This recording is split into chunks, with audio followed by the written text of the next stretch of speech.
Sa gitna ng luntiang tanawin ng Cavinti, Laguna, isang bagong destinasyon para sa wellness at relaxation ang binuksan para sa publiko. Tampok dito ang mga luxury villas, scenic treks patungo sa mga talon at malapit na koneksyon sa kalikasan. Isang lugar kung saan maaring magpahinga, mag-reset at muling maibalik ang inner balance. Narito ang aking report. Sa gitna ng luntiang tanawin ng Cavinti, Laguna, isang bagong patutunguhan para sa wellness at relaxation ang nagbukas para sa publiko. Inspirado ng pangalan nitong Las Caídas na ang ibig sabihin ay The Falls, hinihikayat ng nasabing wellness resort ang mga bisita na magpahinga at mag-reset. Pinagsasama ng resort ang Spanish-Filipino architecture at mainit na Filipino hospitality upang makalikha ng isang elegante na pamilyar na karanasan. Nag-umpisa kami sa spa, restaurant, cafe. Then doon sa spa namin is basically mga traditional hilot, meron kami niyan, and then we have our own signature spa. So lahat yan naka-align sa wellness.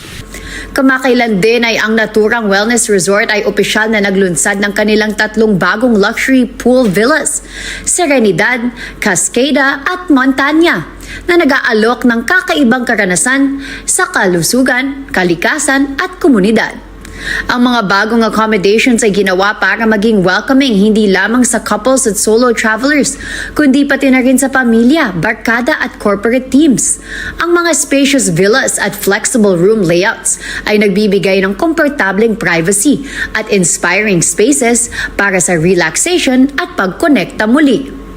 We see to it kahit malayo yung pinanggalingan nila, pagdating nila dito sulit sila. So what are those activities na aming pinaghahandaan? So nagtatanim kami ng mga orchards. So dinedevelop namin yung orchards which are, ang pinaprepare namin are fruits of the world. Para sa mga nature lovers, pwede ring tuklasin ang scenic trek patungong Usong Falls na lalong nagpapalalim ng koneksyon sa kalikasan at restorative rhythm ng kapaligiran. Sa ngayon, if you will notice, itong first phase namin is only 30% develop pa lang. So yung first phase is around 2 hectares. So 30%, so we're putting up or building up the yung wellness, itong aming recreation area sa baba, phase 2, and then meron din kaming parang gagawing multi-purpose hall, function hall. So it can accommodate around 200 to 300 packs.